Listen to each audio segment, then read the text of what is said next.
WTF Metro. Hello and welcome once again to Cultaholic Extra Time. We wouldn't charge you for anything, don't you worry about that. And yes, because it happened a long old 13 days ago, and because there is a demand for this video to be made, I am here with all of the WTF moments from the Greatest Royal Rumble. And believe it or not, I was clean shaven before I started watching that show, and you realise the show you're watching is often more than a house show, a third of the way through, the second 2/3 last twice as long. Where? Never has there been a harder gamer. Where's Wally? They pick and choose their battles, don't they, these Saudis?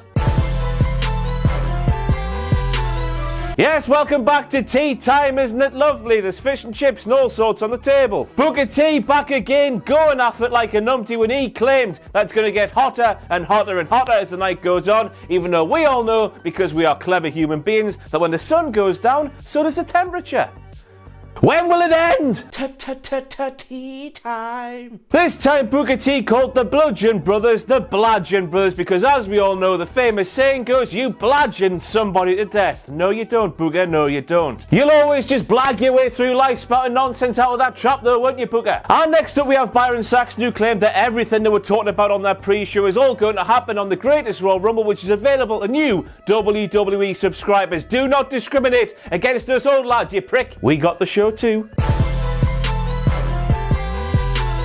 Byron Saxton to Booker T. Booker, imagine you're one of the guys backstage right now and you're going to be walking down that ramp in an hour. What's going through your head? Booker replies, WrestleMania rematch, AJ Styles versus Shinsuke Nakamura. What? Why? I doubt anybody apart from Shinsuke Cocknocker and AJ Styles were thinking about Shinsuke Cocknocker and AJ Styles at the time of the Greatest Royal Rumble. And even still, we all know that Shinsuke Cocknocker and AJ Styles themselves are actually thinking about each other's cocks. Tea time. So the pre-match panel are all out there making a big old hoo-ha of how scary a casket match is against The Undertaker. Jerry Lawler says being put on one of those things by Undertaker is a very scary thing indeed. I feel your pain, bro. Booker T then chirps up, nah, forget about The Undertaker being a massive scary man, a member of The Walking Dead. Booker T used to lose The Undertaker because he was marking out in the ring during Taker's entrance. I mean, come on, Booker. You were good in your day, but you weren't that good. Stop trying to pull the wool over people's eyes. He called Matt Jeff. He claimed that Jeff Hardy is going through some sort of midlife crisis, even though, as we all know, that little arrest a little time ago aside, Jeff is going through the most fruitful and healthy period of his life since bloody childhood. Off the toot. So he called Matt Jeff Coachman, I love you. And next up we have Cesaro claiming that Matt Hardy and Bray Wyatt are 3 colours short of a rainbow. I mean, isn't that normal custom in Saudi Arabia? Think about it. Oh my god, no. But jeez, as soon as that bollocks ends, the better, Saudi Arabia. Tea time. Extraordinary. That there is the exact moment when AJ Styles realised that Booker T had called him Shinsuke Nakamura. Now, of course, you don't need me to tell you the differences between AJ Styles and Shinsuke Nakamura, so I won't, but Jesus Christ, Booker, Jesus wept. Safety first. It's Prison Kofi. He stole, he robbed, and he kidnapped the president's son and held him for ransom. He never got caught neither. Tea time. He called him the modern day Maharaja. At this rate, I'm a little bit surprised that Booker T didn't go full Egypt by calling Jinder Mahal the modern day Macarena, aye? So according to Booker T, JBL would apparently say Big Match Cena. He wouldn't though, would he, Booker? He would say Big Match John. Everyone in the world knows that, and you are just doing this now. Please, please, please, for all the love that's holy, go back to the place you've been hiding in since you've been gone. A timely reminder now that Booker T's going to be on Raw next week. Now we know why there's no pyro on most of the main roster show these days. That's because the entire bloody budget was blotted all over Saudi Arabia. Made a grave mistake, Corey. Here's a direct quote from Corey. We celebrate Saudi Arabia's progression for cultural diversity. How? By bending over and giving it to certain things are absolute bollocks, Corey, really? Look at Corey's face there, man. He looks like he's been sucking on 10 lemons. He knows he's speaking that much bollocks. Next up, we have Michael Cole, who claims that Triple H and John Cena are 2 seemingly WWE Hall of Famers, and Corey Graves replies, to that there's no doubt. Now I'm saying surely at this stage of the game, no pun intended there, Triple H going into the WWE Hall of Fame would just be the same as Vince McMahon putting himself in there, which is why I think it'll never happen. Take that one to the bonk. If there's a Mount Rushmore of sports entertainment, there's no doubt that Triple H will be on there, according to one Byron Saxton. Seriously though, surely it goes Bruno, Hogan, Austin, Rock, Cena, Michaels, Undertaker, Flair. If there's 9 heads, maybe Triple H gets on there, Byron, but not now, because there's 4. How big was that plate to get all of Heath Slater's kids on, like? Maggle. Maggle Cole claims that the first time John Cena and Triple H met inside of a WWE ring was in 2006, and as we all know, that's all kinds of Pete Tong. Wrong. WWE Raw at Lexington, the 15th of July 2005, Triple H versus John Cena for the WWE Championship. And in that same moment, Michael Cole claimed that John Cena won the WWE Championship from Triple H, even though, as we all know, John Cena retained against the beltless Triple H. His pants fell down and everything. Via an STF. Do not try to rewrite history, Michael Cole. So that's wrong. Arseholes don't even turn up on time when they have comfy tub chairs and butler services. Arseholes. Calling the Saudi royal family arseholes. Hey. Michael Cole, spine buster. It's a power bomb, mate. Hello, I'm a Ross. Maggle Cole off the top rope from Kalisto. It was the middle mate. And back to Maggle Cole once again. He claims that Chad Gable's first match with Jinder Mahal on WWE Raw was the single biggest match of Kurt Angle's little boy's career. This is all kinds of Pete Tong, as we know, because he's a former tag team champion for starters. He's faced AJ Styles, and most importantly of all, he has faced my bay and spirit animal, Ruru. AJ Styles, Rusev, SmackDown Live Tag Team Championships, Jinder Mahal, the 3 do not compare because Rusev's the best. Forget about whisper in the wind here. Jinder Mahal was pissing in the wind here and ended up with piss all over his lovely face. What on earth's he doing there? Jeff Hardy isn't even in the same kingdom yet. Jinder Mahal is taking a bump. Shame firstly on Jeff Hardy for not checking where Jinder Mahal was, and secondly of all, shame on Jinder Mahal for doing something that only Jinder Mahal would do. Dun dun dun dun dun dun dun dun dun. Remember that massive game of Where's Wally from the pre-show? Well, now it turns out we're playing it in the dark, which means we have no chance in pissing hell. Everybody's welcome in Saudi Arabia, that massive liar says there. Tell that to Sami Zayn, Finn Balor's t-shirts, and all of the women in WWE. And come back to me when you have.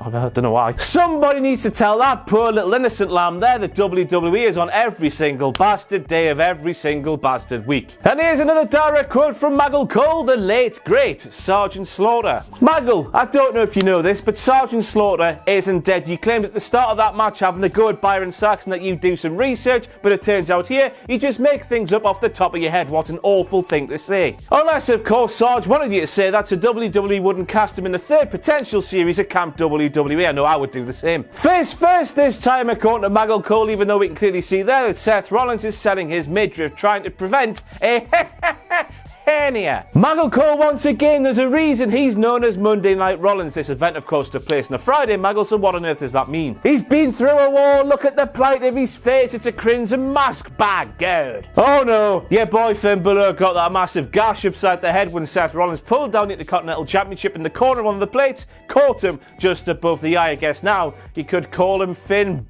Battered. Balor Battered. Dan Mather, PC trainer? Well, that's wrong, isn't it? He's an aspiring up-and-comer who got murdered right between the eyes on his NXT debut by Samoa Joe. It looks like the Performance Center will take anyone on these days. I don't mean that in terms of the trainers they've actually hired in recent times. It's just Dan Mather's had one televised match that I can remember, and he lost it, so how's he supposed to be a good trainer? So the first Saudi superstar is called Nasser, and the second Saudi superstar is called Hussein. Now then, hopefully, the third and fourth will be called Marcus Triscothic, and we'll end up with the weirdest tribute to the opening batsman of the England cricket team from the early noughties. Ah, bollocks.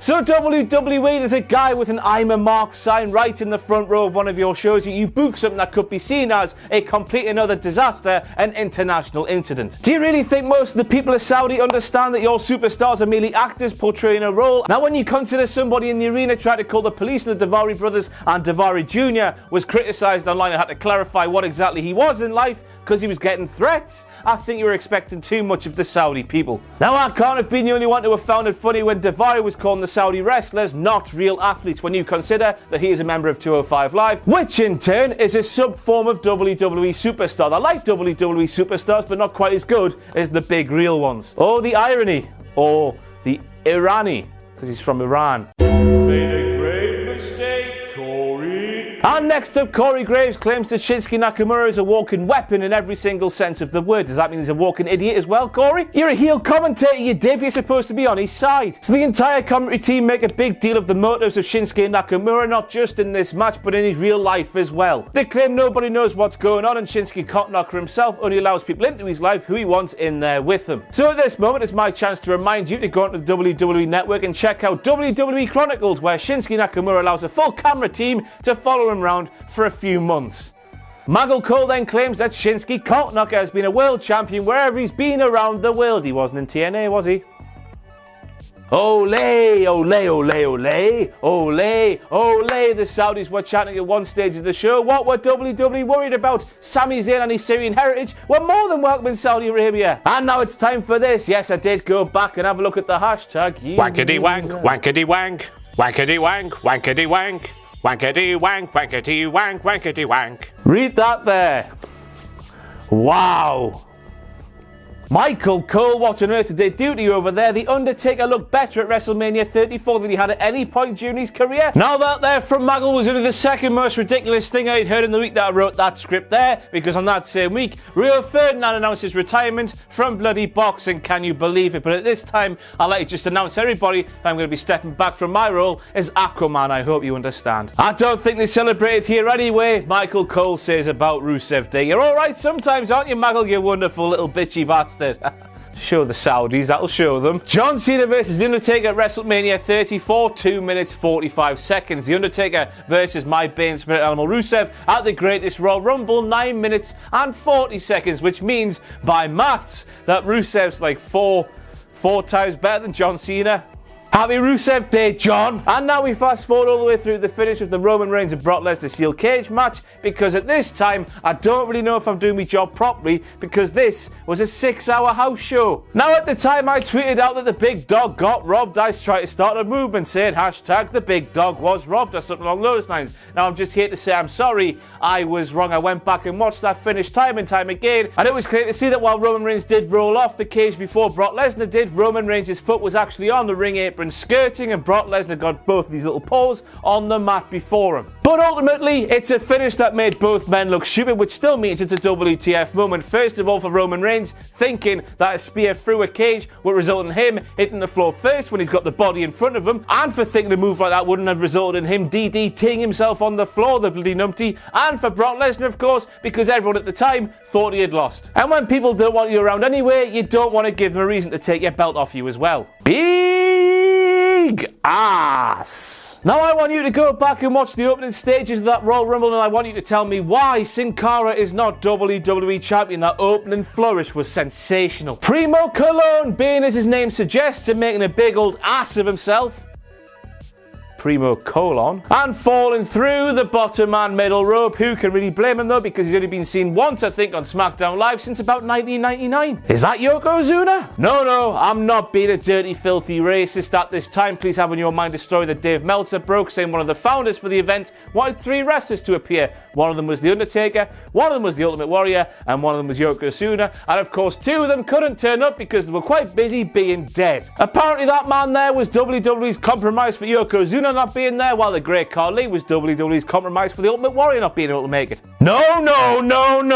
Hornswoggle ruins everything he touches. Why is he back? Why does he have to be back? But Corey Graves, 3'9" and 420, I laughed. But it's at this time I like to congratulate Hornswoggle for winning the first ever Greatest Royal Rumble, because at the very end of the night, Braun Strowman hopped over the top rope, while getting eliminated, Hornswoggle went under the bottom and was kicked off the apron. So well done, Hornswoggle, you little Oh, Elias, if there's one person you don't want to eliminate, it's your boss, you numpty. Although nothing was made of it on last week's or this week's Raw, so I guess this would have been a WTF moment that should have been on last week's and this week's Raw from a few days ago.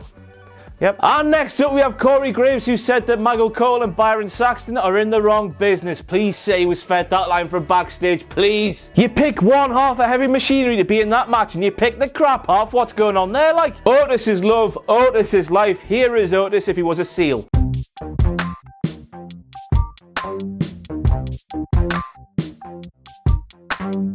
I think Dawson just eliminated himself, said Michael. Corey Graves then agreed. God bless them, the 4 hours and 10 minutes into a long old house show, and this was the moment where they just about gave up. Made a great mistake, Corey. And next up we have Corey Graves questioning how Maggle Cole could know the Fandango was coming to the ring even though Fandango's music was playing at the time. Jesus Christ, Corey, I don't know either. Maggle's fantastic, isn't he?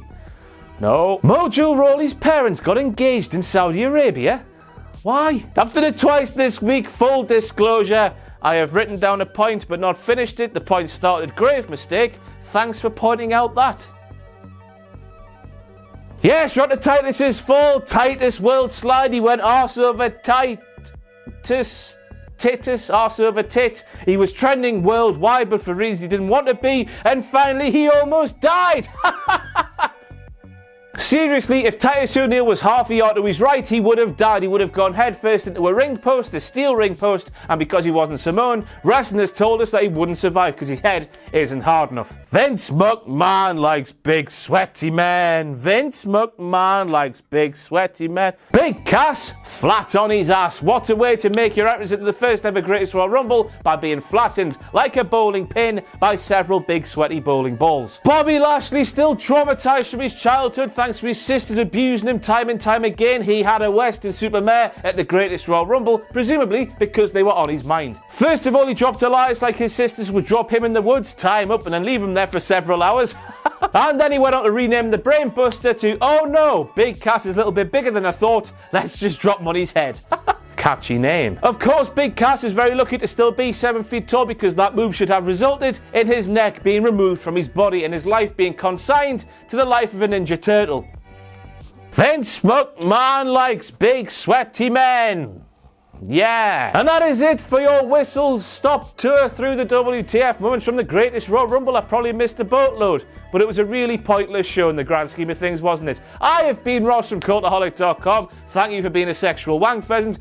If you want to follow me on the Twitter machine, it's at Ross on Rast. And if you like what we do here at Cultaholic, you can place to our Patreon page, patreon.com/Cultaholic. Anything you can afford to give us would be greatly appreciated and then rejuvenated, retitivated, put back into the business to keep making the pleasurable content. Ooh. But most importantly of all, do not forget to join us in every form of social media apart from the Saudi local news.